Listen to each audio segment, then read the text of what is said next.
Hi, this is Tay with Thinking with Tay, and I'm so excited today to bring to you. Actually, she's my little cousin, but I'm just gonna drop that out front. But anyway, this is Miss Caitlynn Myer. Woo, Caitlynn Myer is so astute, smart, intelligent, deep, very deep and well thought young lady. She has been this way for pretty much all of her life. And I won't get into like the details of it, but I've known that this young lady was going to be something at the very start of her life. We saw this very, very early on. So I am pleased to bring to you today, thinkers, Miss Caitlynn Myer. How are you, Caitlynn? How are you today? I'm well. Thank you so much for having me. Absolutely. I'm just honored to have you here. I really am. And today, for our thinkers, we will be talking about diversity, equity, and inclusion, current issues, and changing landscape. Yes, yes. Diversity, equity, inclusion is certainly a topic that is hot today. I did actually do another meeting or interview with another gentleman probably a couple of weeks ago, and did share that. However, this is slightly different in terms that we are going to be talking about changing landscapes and the impact that it has. We're going to delve even a little bit deeper with respect to DEI. Again, Caitlynn is a subject matter expert in this area, and I'm looking forward to this interview today. So before we get started, though, I'm going to tell you just a little bit more about Miss Myer. Caitlynn Myer lives her passion through advancing access and equity in higher education and communal spheres. As a diversity, equity, and inclusion practitioner, Myer focuses on critical practice and pedagogy for disrupting systems of oppression.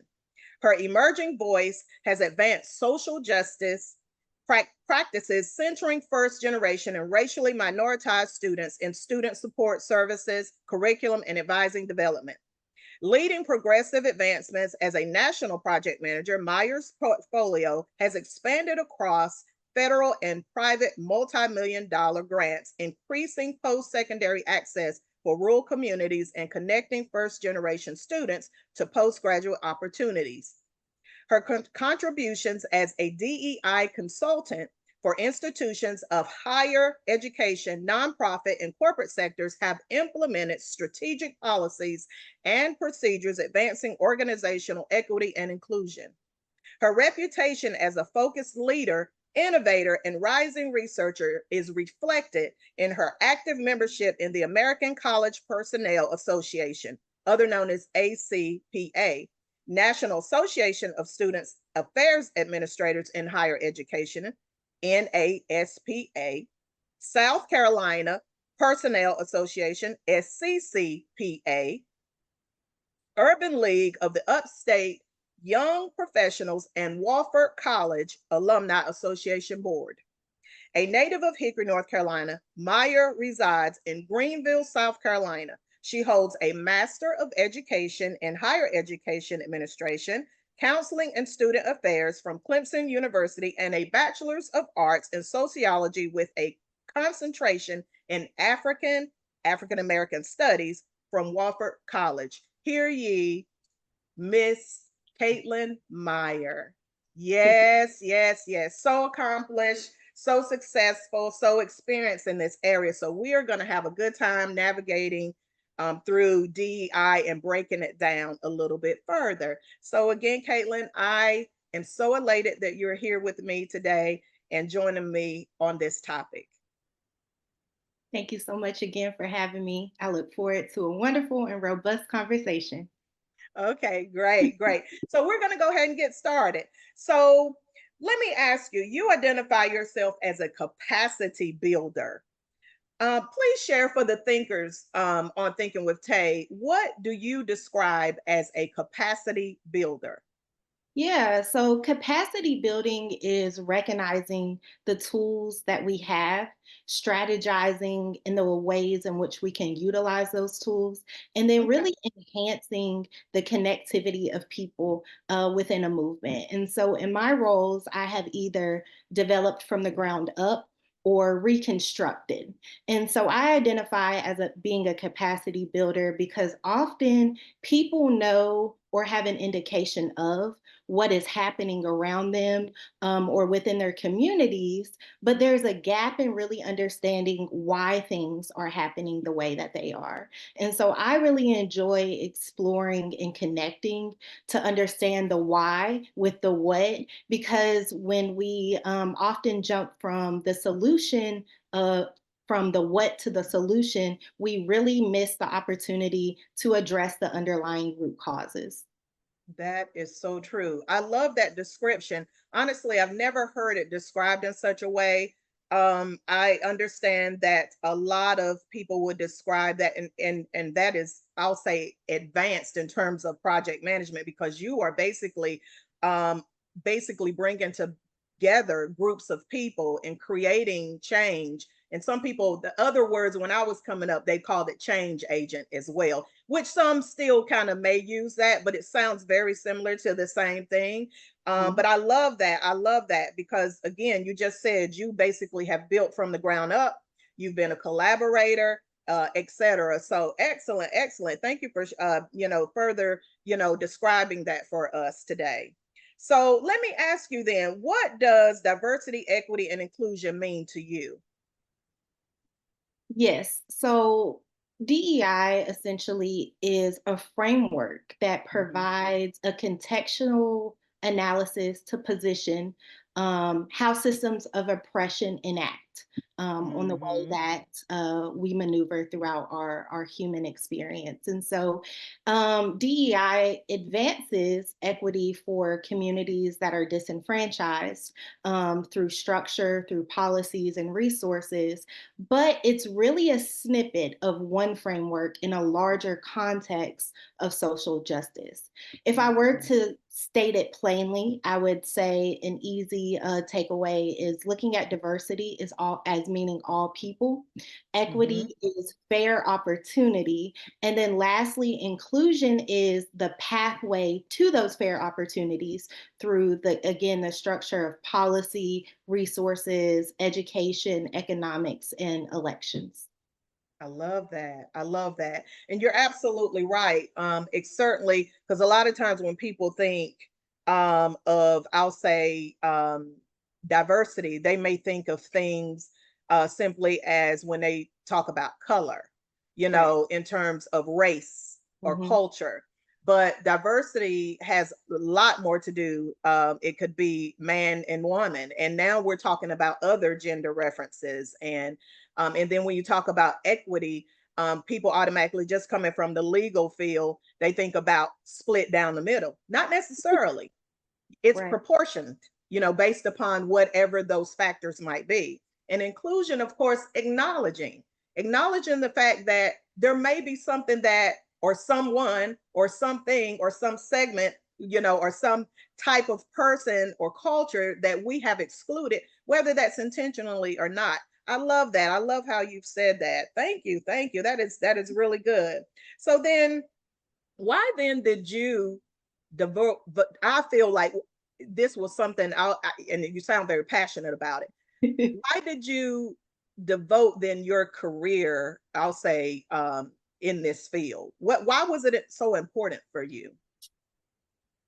So I would say early on in childhood, I was very inquisitive. Again, not only about the how, but going back to the capacity building about the why of different Yes. perspectives. And Hmm. so I coupled that with my love of community and connection. I now Yes. recognize it was innate to my calling, as you've alluded to. But a deeper reflection is I'm a first generation college student. However, I come from a lineage of first generation entrepreneurs and Hmm. corporate professionals. And so Yes. from early on, I witnessed a disconnect in what we know to be as experiential knowledge and wisdom versus formalized accredited college education. And so when I first entered my undergraduate experience, I received messages early on of exclusion. And so that outspoken voice from my childhood resurfaced and really bloomed into purpose when a mentor spoke to me words of encouragement to translate my frustrations into action. And so Mm. I became the DEI intern my first semester of my first year of my undergraduate journey. And my purpose and passion I found at that time was I'm determined to create access and resources for other first generation students, other students of color, and other students with disabilities to come after me. And so I continued in that Mm. role for 3 years. By my senior year, I transgressed to be the presidential DEI student liaison, and then Mm. entered graduate school where it really solidified my devotion to this work. Excellent. Excellent. Yes, and it's something how our experiences will certainly early on can certainly carve out ways that we didn't even know. You may have gone to college and thought, "Oh, I'll do such and such, right? I'll major in such and such." But based upon it sounds like your experience, as you say, of exclusion, you saw a need. And I like the fact that you said one of the mentors said, turn that frustration into basically action, and that's so important because in life, we're going to be faced with all kind of things, and people will try to throw you off your game sometimes. And you have to then say, you know who you are. You have to center yourself and say, you know what? I can turn that into something else. Mm. There's a thing they say, turn a negative into positive. And so that sounds like that's what you're doing. And as you say, innate is certainly the word to use. And with respect to you, you were born to lead. I saw that at about 5 years old. So I know that this is a great work for you. You're passionate about it. I know you've been doing it for a number of years and doing a great job at it. Great, great. So why do you feel it's important then for people to become more educated about DEI? So there's both the intentional and unintentional misrepresentation of DEI.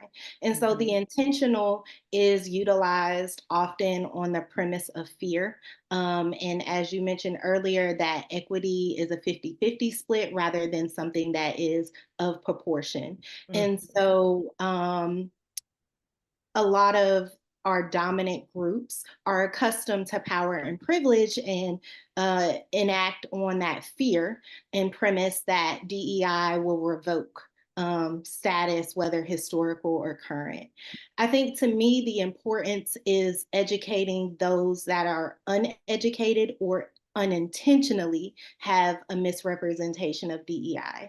When we look at mhm, the specific context of our nation, if we do not have equity in our process, then there's no real opportunity to achieve or advance basic human rights. And so the misrepresentation of DEI really focuses solely on race and ethnicity, when in reality, systems of oppression don't discriminate factors of human rights out in that way that they are oppressing. And so, an example of that would be when women's rights are being infringed upon at deeper levels. Yes, the disenfranchisement will be experienced significantly different for Black women, for Indigenous women, and other women of mhm, color compared to mhm, white women. However, if you look at DEI and the strengths of it, what it's looking to achieve is access for all women. And mhm, so when we have comparisons or when we are faced with choices to uphold racism or structures of racism, the result is not going to be that certain women still have access, it's going to alienate access for all women. Because in reality, again, the systems of oppression, it's either going to be all of us or none of us. And so I think the educational portion is extremely important to me, because oftentimes DEI conversations of this nature, we don't have outside of academia or corporate or privileged spaces. And so I think it's important that we are able to break it down in understanding to our communities of experiential knowledge, to our communities of more seasoned professionals and leaders that might not have had those opportunities to be in spaces of privilege to have this conversation prior. That's an excellent point you raised, because you're right. Access isn't equally given. And a lot of time, you're right, a person of privilege may have, I'll say, a more wide-span access into Mm, certain things. And some of that access may come from lack of knowledge about what's available as right. well. And it's not really, there's might not be an interest either in our to educate the community, Mm-hmm. with respect to some of that access and those resources that may be available to them. Right. So I like the fact that the point you raised there, you're right, because it may affect people of color differently than it would, maybe I'll say the Caucasian, or, our Caucasian brothers and sisters. And that's the Mm-hmm. truth. And you're right, access and privilege is certainly something that is synonymous in that way.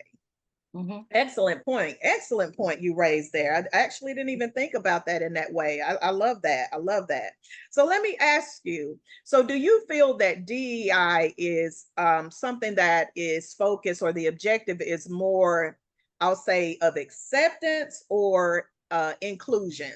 And and I'll ask this question. Let me sort of phrase this. Let me give the basis for this question. And the reason why I say that is because some people, and I'll say some organizations, have some difficulty with respect to DEI, because they say, well, it's forced upon us. It's not something that we naturally do. So I'll say, just for example, in the legal community, there years ago there was an interest in having to have law firms be more open-minded and inclusive with respect to diversity hires.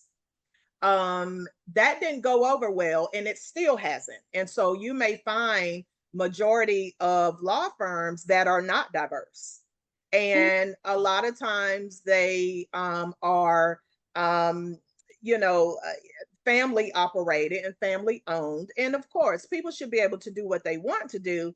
But if, in my opinion, if you are serving the public, which you are for the most part, I feel that there should be an interest to diversify, and at least provide a staff that's reflective of the community that you serve. Mm-hmm. That's my personal take. That's, my personal opinion. And so that's why I asked, do you feel like DEI is one of more of of acceptance or inclusion? Because I, I just don't know why there's an issue with that. Okay. So I don't believe that the objective of DEI is solely neither. Acceptance alone is really an arbitrary connotation of tolerance, which Mm-hmm. negates respect for difference. And so, to Mm-hmm. your example, I can accept you into my firm because I tolerate that you have to be here. That does not mean I offer respect for the talent and perspectives in which you bring. That's right. Inclusion is a tenet of DEI, and it must function in tandem with diversity as well as equity to really be effective, because inclusion is the how, and is the how of people and organizations. It's representing the processes that are in place, the decisions that are being made, the actions that are being taken, as well as the behaviors that are really being demonstrated. And so without the foundations of diversity and equity, inclusion alone is solely going to maintain whatever the status quo is. And so the objective of DEI is to be just what it is, effective and transformative, requiring all aspects simultaneously. I agree with that. I agree with that statement. And that leads us into the next question I had with respect to DEI programs and policies being implemented by employers. I gave that example about law firms, but when we're talking about corporate entities, especially public corporations, those that are publicly held, publicly traded, there is really some federal mandates with respect to, especially if you're talking about banks and regulators and stuff like that, and certain reportings that have to be in place, and certain compliance measures that has to be met with respect to that, simply because your customer base is diverse and there may be some federal funding, et cetera, that are at play. So how do you and why do you believe that it's important for DEI programs and policies to be implemented with respect to these corporations or employers to incorporate and implement these type programs? Right. So again, to expand on your statement, our nation is changing. And so to be representative of what our geographical, demographical makeup of our nation is, otherwise, these corporations or places of employment are antiquated, they're outdated, they're no longer serving the needs of the folks in our nation. Secondly, business is business. And so there is a strong driving force economically that DEI advances our economy. So our Department of Commerce reported that minority-owned businesses and enterprises contribute $2 million annually to our economy. That Yes. is a driving economic force. Come on. And so if we were to close the racial wealth gap in this country, the result would be over $1 trillion in economic activity. And so that's the best business case I can make when it comes to people saying business is business, to not implement DEI policies and resources authentically is bad business. And then, of course, overall, the implementation increases, broadening the applicant pool, the diversity of the applicant pool, provide talent retention, community partnerships, to name a few, transparency and communication, which really from a Lean Six Sigma standpoint, is going to streamline the processes and approaches, save you cost efficiency, and then yield results of innovation and sustainability. And so not only is it an economic driving force, it's a driving force to sustain your business futuristically. I love that. That's so true. There's a benefit to DEI. Let's not get caught up on just race, right? There's a benefit. You just laid, as you said, the best business case with respect to DEI. It's gonna affect, it affects so many things. And if you want to not acknowledge numbers and you just laid out the impact of what that could be, just think about the on the other side of that, right? We've had instances where, because there may have not been DEI at play, where some people have sought to boycott certain businesses, right? You made the best business case in terms of why DEI is important.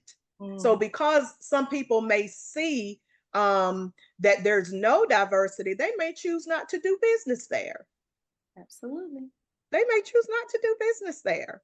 So you made the best business case for any corporation, organization, nonprofit, and whatever, right there, just in that sentence, that statement. So let's move on a little bit more. I want to dig a little bit more into your capacity building. Okay. So share with the thinkers here on Thinking with Tay, how have you helped organizations, I'll say, with incorporation and development of DEI into their policies? I know you've had that experience. Can you share a little bit how that's done and how you've done it? Yeah, so I think it's a case by case basis. And so I Okay. know that I can provide some examples Yes, that perfect. of structural change, because again, in any situation, it's going to be um, dependent on what the needs are and what's already Hmm. being done. I think one Right. downfall we often see in DEI is that it is a one size fit all. And so Hmm. I can take training and development and copy and paste it for every organization or corporation. And it doesn't work that way because our industries are different, going back to rules and regulations and needs of the folks that we're serving are different. And so a few experiences that I've had through managing federal and private grants, I've assisted in implementing technology audits to use funding to expand and provide resources to really address the digital divide at historically Black colleges and universities, as well as minority serving institutions. And so, from within a corporate, nonprofit, and higher education standpoint, I've developed and implemented positions and structures, including chief diversity officers, employee resource Mm. groups, introduced the adaptation of a floating holiday calendar. Here in the Mm. United States, we operate on a Christianity based calendar. And so, not all folks within our organizations need to utilize time at those standpoints in which we typically operate from. And so, Absolutely. how do you offer equity and include folks of various religious backgrounds Absolutely. and cultural Hmm. identities? Do Hmm. they have time to be able to explore? I'm sorry, to be able to observe Hmm. those practices which are important to them. And Hmm. so, also looking at the way that we implement mental health resources, again, with regards to adaptation of time off and resources in our corporations. One that Mm. we kind of touched on earlier is supplier diversity. Who That's are right. we doing business with? Hmm. How can we expand those directories and contacts of?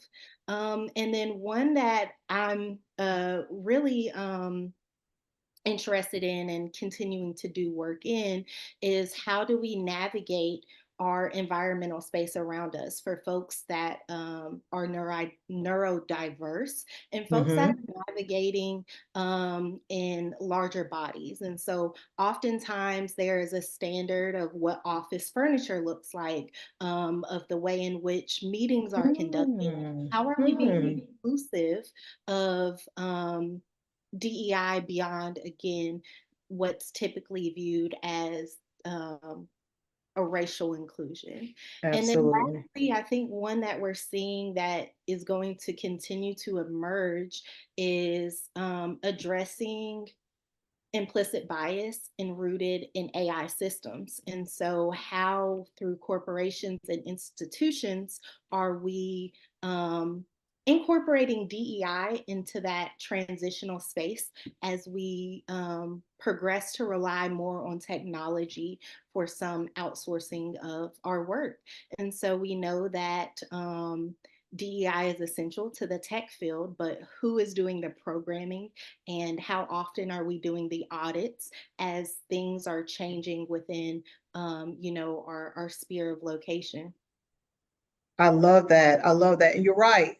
Because in terms of, you brought up some really good things, especially most the hot topic of AI. And that's a really, really good point, because I didn't consider the fact that, because you're right, with these whole AI programs, how are those systems and the people that's creating and Mhm. developing these systems, whether it be through code, etc., how are you including?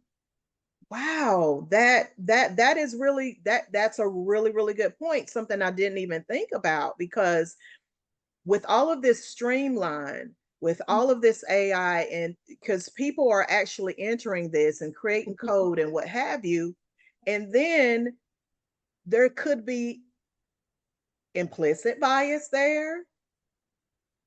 Wow, Caitlynn, very good, very good. That's something I bet a lot of our organizations have not even considered. And everybody is upgrading systems using AI and cutting out that middleman. And then, but then that has and could have a long lasting impact, no different than the US Supreme Court, who serves until they die. So if with AI coming in, we could have another concern with respect to how the country and the world moves and operate. Wow.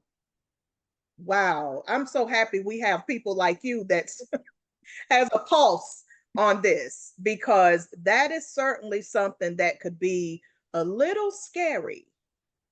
A little scary there. Thank you for that. Thank you. What do you consider to be, I'll say, key functionalities or practices for ensuring that, I'll say, DEI programs and policies are successful in the workplace? I think so. There are several, but I think Mm-hmm. if I were to prioritize the two that Okay. are most intricate to Mm-hmm. successful and sustainable practices, the Mm-hmm. first would be leadership, and the second would be funding. So, anyone remotely familiar with DEI work in most spaces can affirm Mm-hmm. that there is an expectation to shift mountains on a shoestring budget. Yes. And doing so with limited personnel. That might be Yes. one person, that might be two people, it might be three. But Right. institutions and corporations that really aim uh, to have longevity in terms of success and sustainability, the funding has to be there. It has to be an item-lined annual budget that Mm-hmm. is of equitable status. And Mm-hmm. to go along with that, it's a leadership approach. Mm-hmm. It's a administrative down approach, and Mm-hmm. really have to have um, those two things in tandem. As the saying goes, follow the money, and it shows where interests and priority lie. And I don't think that's any different for DEI. And so, an entity's values can really be assessed based on what they're investing in, who they're investing in, and again, Mm-hmm. leadership top down approach. I agree. I totally agree with that, because DEI programs, and I'll say the success, and that would be my thought too. It does come from the top down, leadership down, an interest in inclusion, and an interest in diversity, an interest in fairness, equity.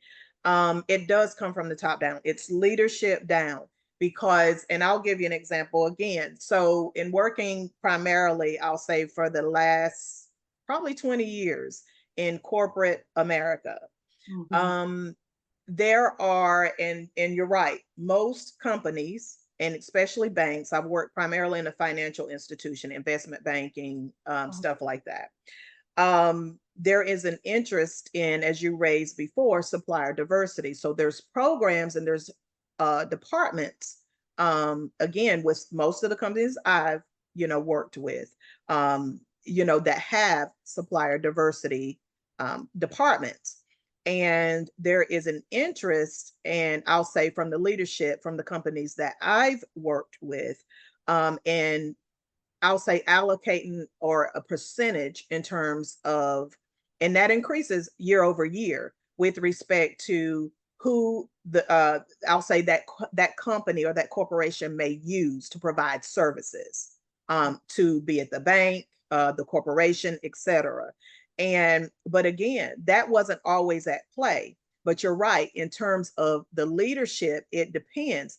That percentage might increase over time, or it may decrease over time. And what we are seeing right now it's almost like there's a shift, and I won't say like there's even change, people are changing job titles, Mhm. because DEI is so, for some, sensitive of a subject.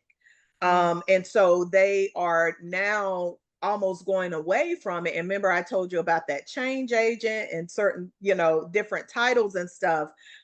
We talk about, and what I've seen with corporate America, they're having those departments there are critical. But if the leadership do not and does not have an interest in that, Mhm. and that administration, doesn't see a need for it, then it's not as important.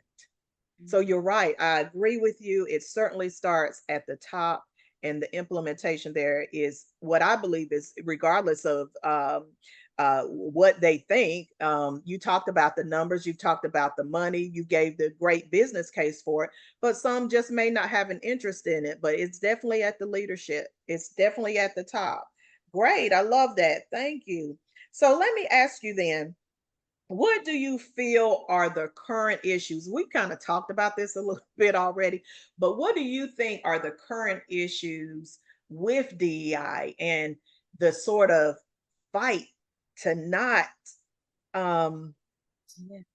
to not acknowledge it and the need for it? What do you believe is the current issues with that?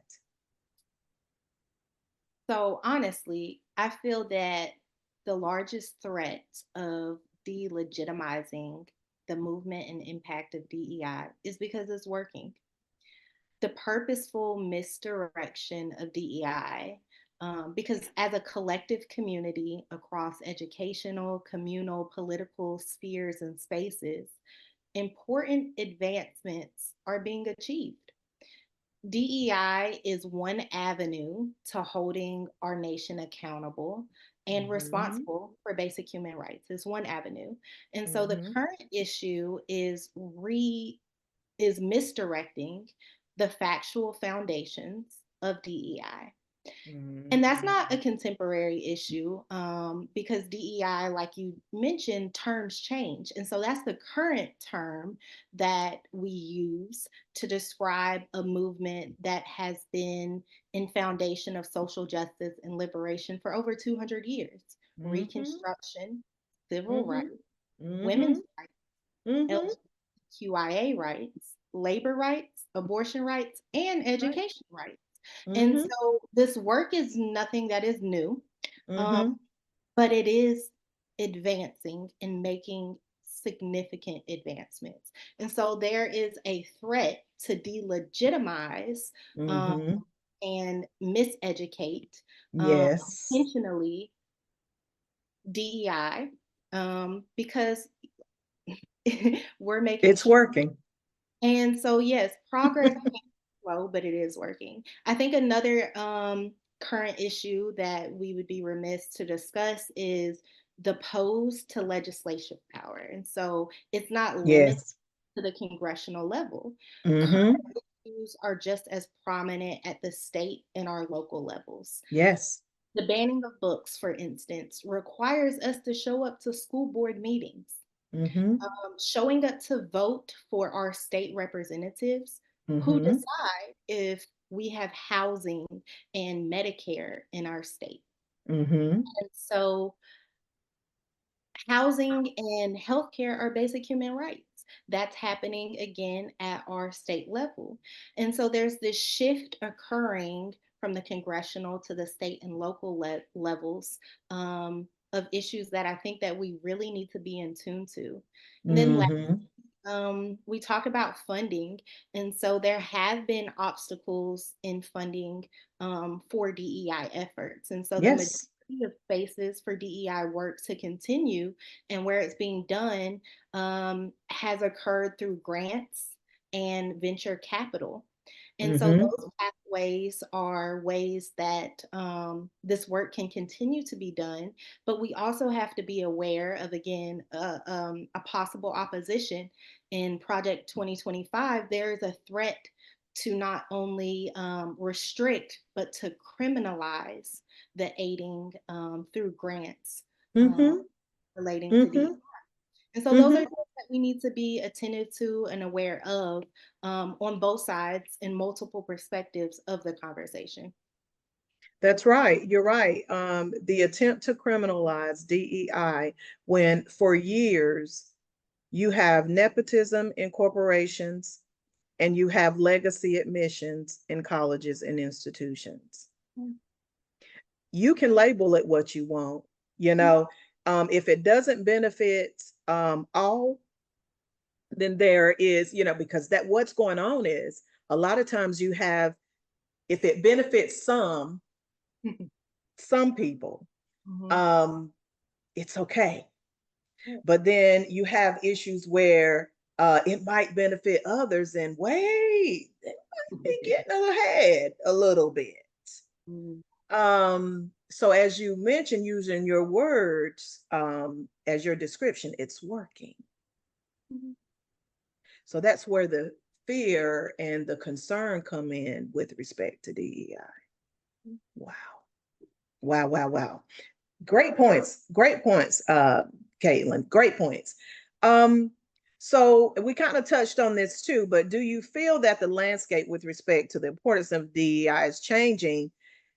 And I asked this question again just for you to expound a little bit in terms of the landscape is changing because it's also working. But we talked a little bit about how it's being restructured. Mm. So why then, and this is a question, it's a fine line nuance here, I believe it is. Um, as you said, over time for 200 years, we've been doing it, but it keeps being moved and described in a different way or being implemented in a different way. So why then is it important for it to shift now? Not just because it's working, I know that's it because it continues to work over time, Mm. but it's almost like there's a fear of it. And so I'm just really trying to understand then why shift now? It's working, it's a necessity, but you understand? Do you follow? I'm just trying to understand. Do you feel that the landscape with respect to the importance of DEI is changing? And I say that again because there's still a need for it. It's important that we have it, but now some are trying to run away from it. Yes. So I'll start with the narratives that usually center the elimination of DEI. Okay. Typically, they again misdirect to state that it's a lack of efficiency um, and that it doesn't work, right? It's unbeneficial. Um, Mm-hmm. going back to changing part of that narrative, I can't disregard my colleagues in various states, institutions, corporations whose positions in and around DEI have been eliminated over the past few years. That is a reality. Yes. Moreover, if we look to the larger platform here, last year, Dr. Moon's role as the director of the U.S. House of Representatives Office of Diversity and Inclusion, that role was eliminated. That's what I meant. Yeah. Yeah, and so we can't disregard it's due to the inevitable that we're approaching, the crossroad our nation is currently embarking on. And Mm-hmm. that main trajectory will be answered in November. The answer in November will either advance our opportunities to continue doing this work and movement building, or it will revert our nation beyond 6 decades, 6 generations of movement building. And so, Mm-hmm. either way, I think in regard to the opposition, the inspiration is the work will still continue.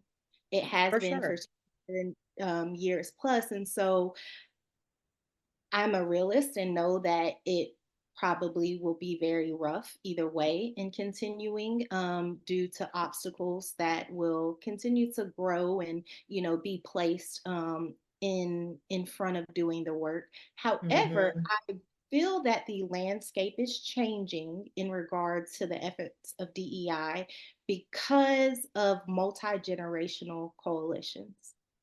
I think part of the downfall in those of us that are doing this work in movement building is we don't tell the story of how DEI is working, the advancements that we are making as strongly or as loudly as the misinformation of the opposition that Great DEI. point. And Great so I point. think that one, we need to be better in telling the narrative factually of advancing, of progression, of opportunity to basic human rights for all people. And then, secondly, going back to multi generational coalitions, I'm very inspired by our younger generations. I feel the pulse of revitalization, of activism continuing to grow, being more, Mm-hmm. of holding again our nation to a higher standard of Mm-hmm. basic human rights for all people. Mm-hmm. So there is a possibility that the landscape, um, of our nation's future prioritizes this Yes. Yes. livelihood through our young. Mm-hmm. And so I think that there's so much work to be done, but, Yes. I mentioned earlier, progress is slow, but that doesn't stop the fight. And so it can get very tiresome, with the enormous obstacles, but it requires that constant innovation and reframing, which I think is strongest when we have that multi generational, coalition. I Yes. think we're going to dig into workplace shortly, but this is the first time in history that we've had 5 generations at one time occupying the work place. And That's so right. naturally, with that comes innovation. And so I think that, to your original question about the changing landscape, is we focus so much, on the opposition because it is frightening. It is Mm. fearful that, the reality could revert so far back. Mm-hmm. Mm-hmm. But often we lose sight of how much of the work is being done and how far we've come. And so I know that, the landscape is shifting in that Yes. nature for our current and our future generations to progress this work at levels, that we have yet to see through that innovation of ideas and reframing. And so I think that's a long answer to your No, I question. love it. I love it. I think we have to analyze both perspectives of, because more Mm-hmm. often not, even folks who are doing this work, it can be, a blinding light to focus on the opposition, to hear the the misinformation that is not factual, right? And continue to Mm-hmm. at that. And so your efforts don't really project the story, Mm-hmm. what is being done in the moment and what has been accomplished, up until this moment. Yes, yes. No, excellent, excellent. I'm so happy that you expounded upon that, raised some very good points. And the current climate, political climate, as you raised, um, does have an impact, on the current issues. And you again raised a very good point with respect to, in November, we're going to see what direction it's going to go in, whether we're going to go back, as you said, 6 decades, or whether we're going to push forward. It is going to impact it. We definitely, there's going to be some change that will be evident at that time. It really is.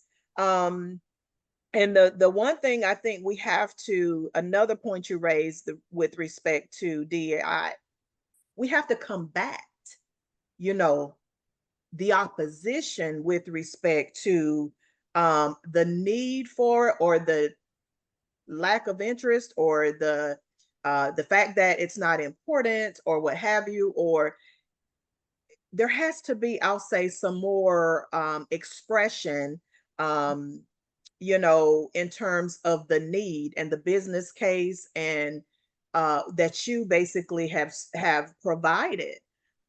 Because if we keep having this sort of fight with it, one side is saying it's maybe that important, and then another side is saying it's that important, but the side that says it's important for this to be included, we have to maybe have a louder voice, Mm, or platforms that can share the positions that we need to hear, factual positions that we mhm, need to hear with respect to this issue. mm, Wow, thank you for that. Great answer with respect to that. Very enlightening. Thank you so much. So do you feel that DEI, I'll say then, because again, because we're going to understand what this looks like, certainly November is going to be impacted, is going to impact this change. Do you feel that, again and again, you raised another point early on with respect to, we've been fighting this sort of along the way for 200 years, but do you think that it'll be eradicated? Do you think DEI will could possibly just totally go away, and we're going back to 1920 and even mm. further? What's your thought with that? Yeah. So, truly looking at it from a nonpartisan standpoint, DEI affects the majority of our nation's population. Mm-hmm. Throughout Mm-hmm. this conversation, we've mentioned that usually it's subjected only to the context of red or blue, and boiled down to race or gender. But really, one strong, powerful tenet of DEI is the ability to name and frame context. I think I Mm-hmm. mentioned that in my Mm-hmm. definition of Mm-hmm. DEI. And so I really would encourage folks to do their own research. But Mm-hmm. there's been some conversations relating to Project 2025. However, Mm-hmm. there's another document, and it is named the Mandate for Leadership. It's in its ninth edition. It occurs every 4 years, and it is a essentially play-by-play agenda for the Conservative Party. And Mm-hmm. so, Mm-hmm. in this current edition, the ninth edition, it outlines 4 parts of the plan.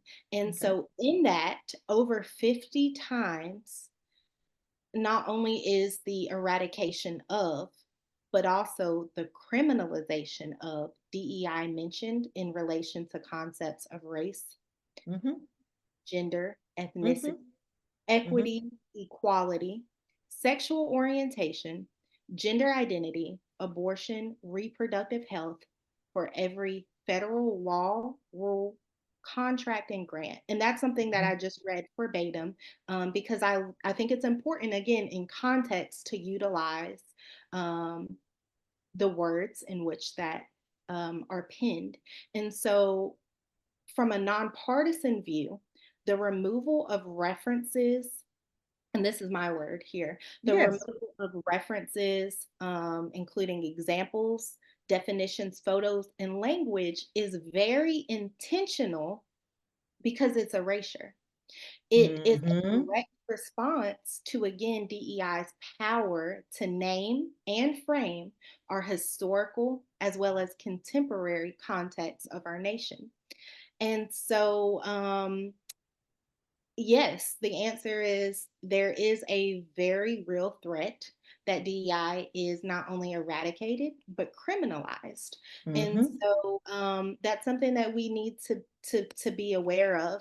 And another point that I just want to read verbatim very quickly in Mm-hmm. regards to the mandate for leadership. This is pinned in quotation. The plan. Of the conservative movement strategy is to, quote, change the rules of the game. Mm-hmm. And so part of the opposition's plan and rhetoric up into this motion is also pinned in the mandate for leadership. Part one is a strategy in which they lay out social media as well as debate, their plans Mm-hmm. for debate.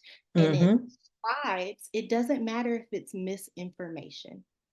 And Mm. so if we are going back to thinking critically and looking holistically from various perspectives, one agenda is telling you it does not matter if it's fact or not. We can utilize tools such as social media and debate to consume the misinformation of DEI. And Yes. so, going back to the eradication and the fear, part of that slogan is the didn't earn it. Um, we've mentioned, the affirmative action ruling and alluded to that. And so, Mm-hmm. we see a lot of opposition rather than diversity, equity, inclusion. We see a lot of opposition say, well, it really means didn't earn it. And that Mm-hmm. laid out in this plan before you. And so it's imperative that folks do their own research and reading Right. because direct quotations are important. And if something is telling you that we are going to change the rules of the game, Mm-hmm. going back to diversity meaning for all, Mm-hmm. access, equity, inclusion, at some point the rules of the game will affect you. You And better so know it. the example I gave earlier about sometimes this thinking that I can prioritize one of my identities and the other will not suffer, that I can separate race, gender, ethnicity, sexual orientation. Mm-hmm. And so you may experience the disenfranchisement on different levels. But if we're revoking women's rights, that at one point is going to affect all women. And so I think again, it's a very realistical plan in front of us that we need to Mm-hmm. be aware of. And Mm-hmm.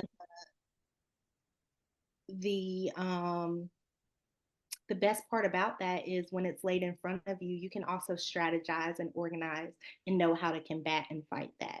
And so, again, it goes back to folks in communal spheres, in your spheres of influence, learning to strategize about what's being presented to us. But Mm-hmm. the possibility or jeopardy of eradication is very real. Absolutely. Absolutely. Again, very good points. And one thing that stuck out even with something you said with respect to, you know, you think, even taking away a woman's right to choose. Ultimately, it's going to affect ones you think it may affect most, and that may be, intentional. Um, there's going to be ways in which people will tend to receive those services. Mm-hmm. Absolutely. And it may end up in mortality rates increasing. It's going to, it is going to certainly have an impact on, you can tell a woman that she doesn't have a right to do what she wants to with her body. Mm-hmm. But you also are going to impact it change in a way that you probably haven't considered. Because when a person needs to do something and the choice is taken away, then you create issues. And I think that you might want to, I'll say you create issues that may be long lasting and have an impact with respect to life. We're not talking about, because long before abortions were legal, people were doing abortions on their own, in their house, in back alleys. That's something that we really have to consider. You're just saying, well, no, you don't have a right. the government should not, and this is my personal opinion, should not be telling a woman what she can do with her body, period.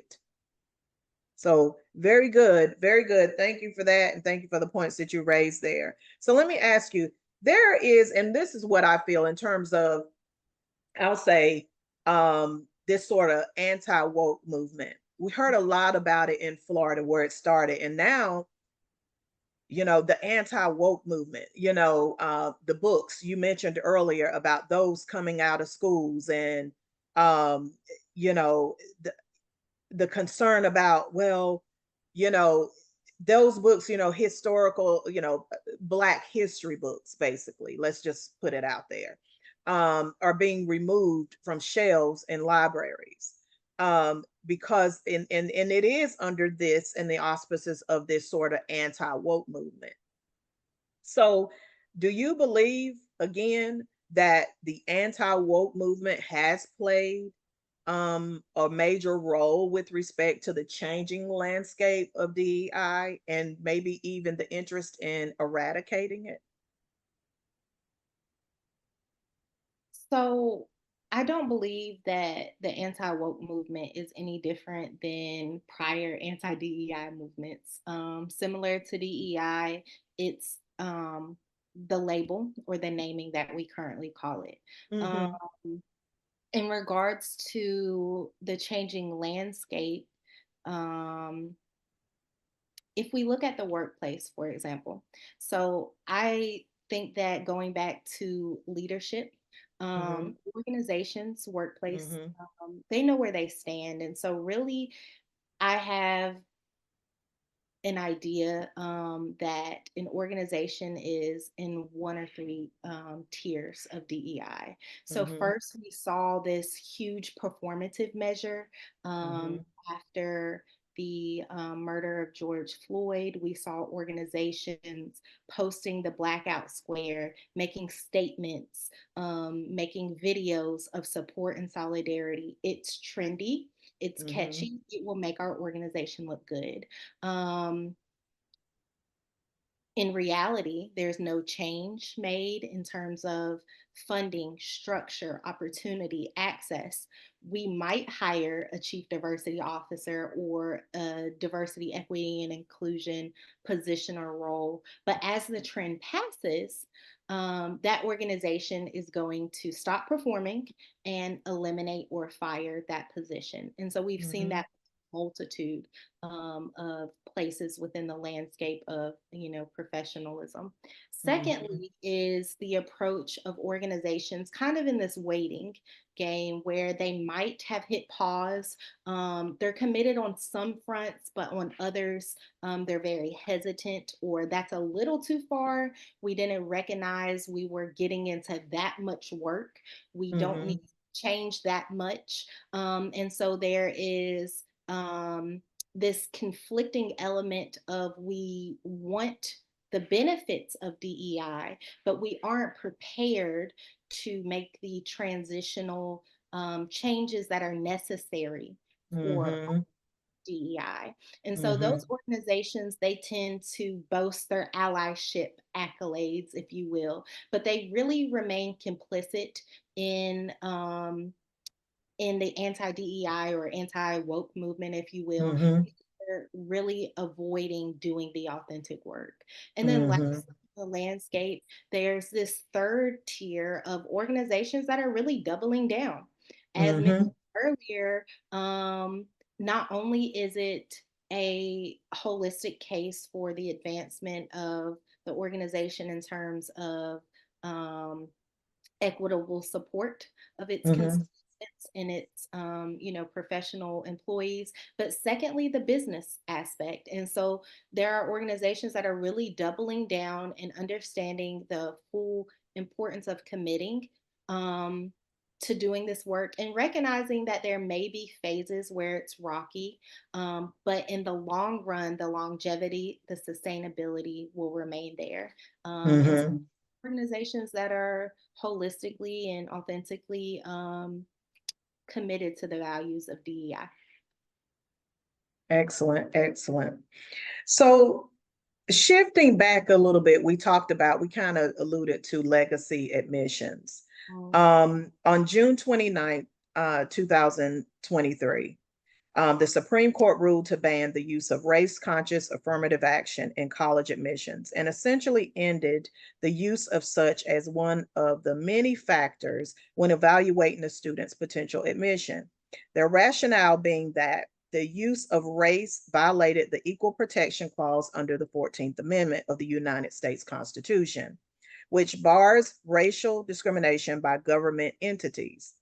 Given your career thus far, has basically been primarily in higher education. Can you share what you've observed since the Supreme Court's ruling? Yes. So this ruling, the lawsuit stemmed from a small fraction of Asian American students, yet Mm-hmm. all is limiting access and equity for all students, including women, because the data historically in relation to affirmative action Mm-hmm. has displayed that the biggest beneficiaries of affirmative action have been white women. And so just recently, within a year of surpassing the ruling, it's vague because the ruling itself is self-contradicting. Mm-hmm. There's been a lot of documented changes in institutions in the way in which admissions is now evaluated in terms of offering essay prompts where students Mm-hmm. provided space to Mm-hmm. self-identify or reflect on their identities. But in contrast, there's been many institutions as well that have remained or recanted, I should say, such questions to avoid that legal scrutiny. If Mm-hmm. we really look at some precedents, the state of California and Michigan, they've been trying race neutral alternatives for a very long time. And so, although we don't have data uh, prior to the Supreme Court's ruling on affirmative action, the database in which we do have only disaggregates by gender, it never disaggregated by race. And so, if we are able to have that data made accessible moving forward, it won't be retroactive. So, we won't really have a baseline of the way in which equitable admissions will compare to the previous because we're missing that gap.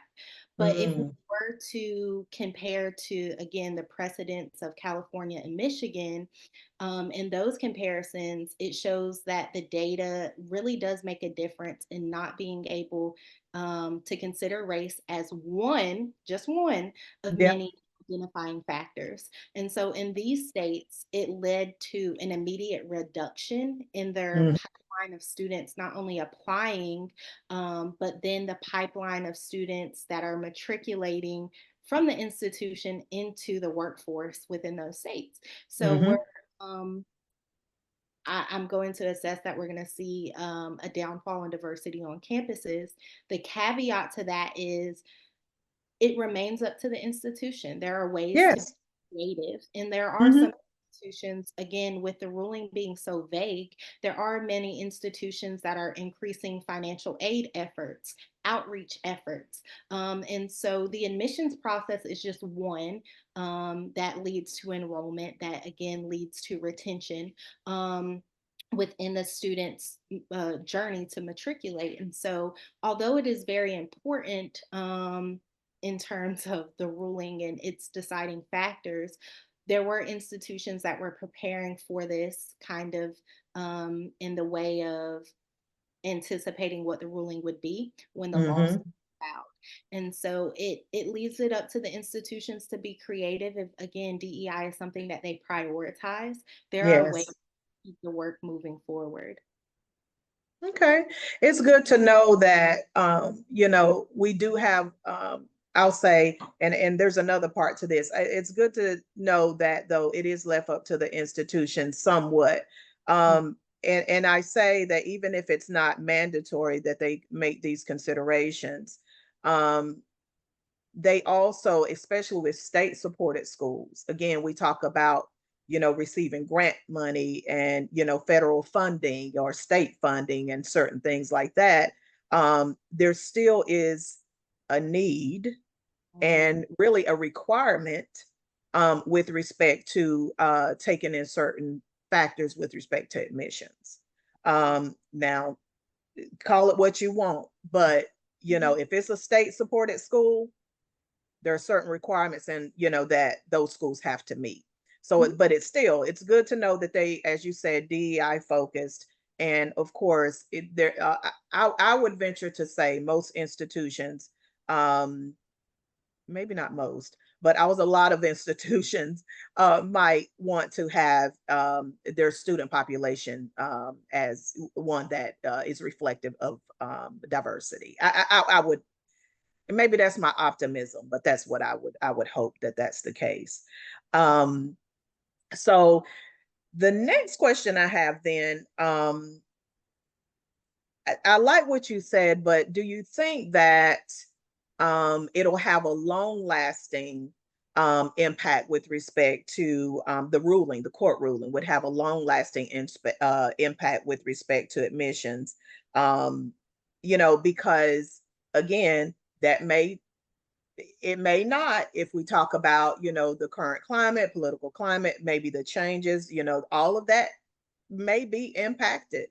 Mhm. We'll see. And maybe this is a lot of wait and see to see if that's something that you know if it will be even of any importance, with respect to DEI and admissions or what have you. But I'm optimistic that there will not be a long lasting impact and that maybe these institutions will see for themselves with respect the see I'll say with respect to the need of inclusion there. So I'm hoping so. I'm optimistic, but do how do you feel? Do you think it'd be a long lasting impact? The court ruling?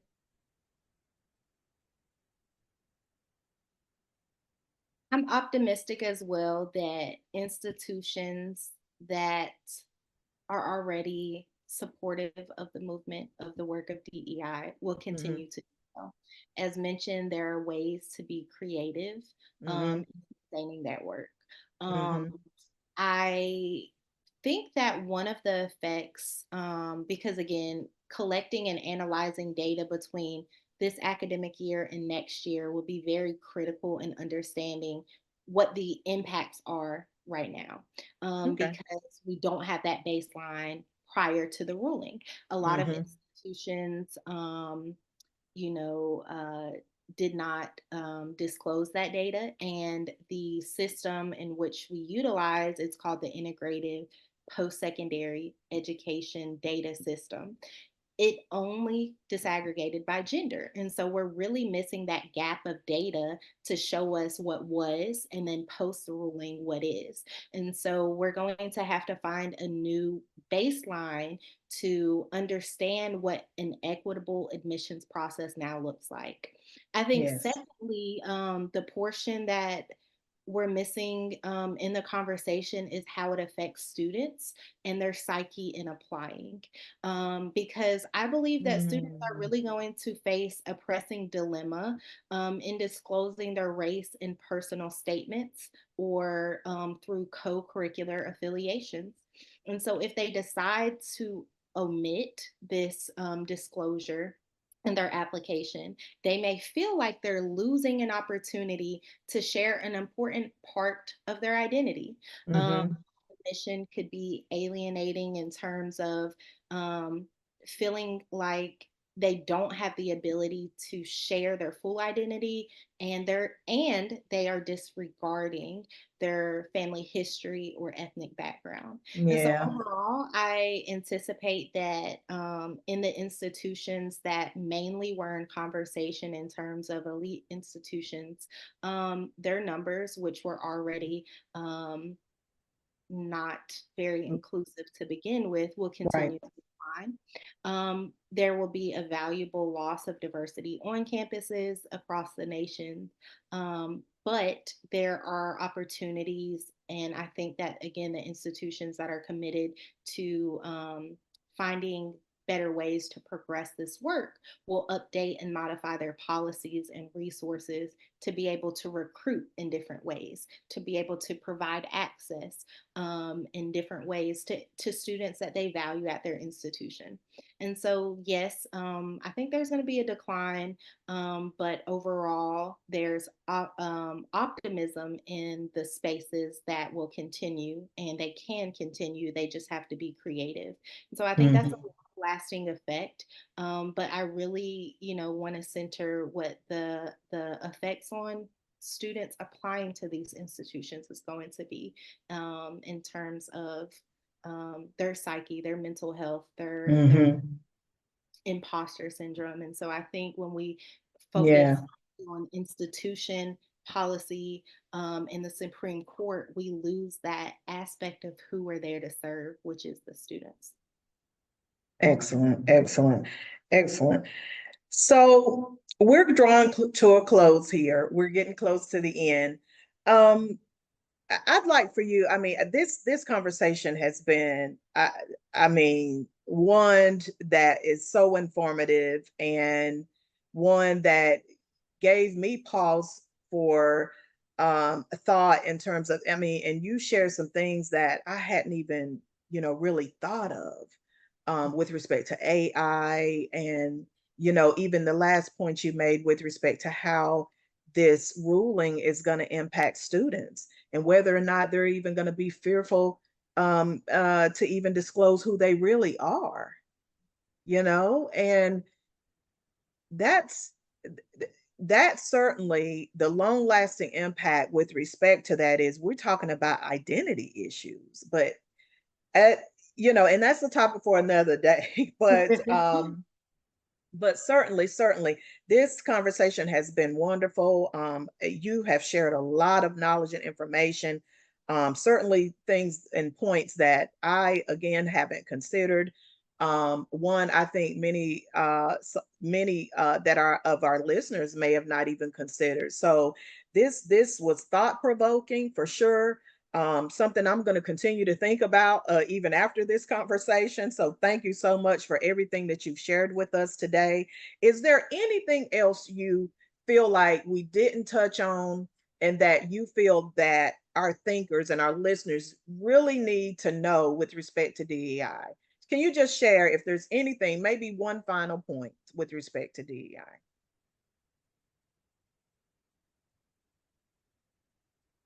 I don't know that it would be a final point. I think it would be charge of action.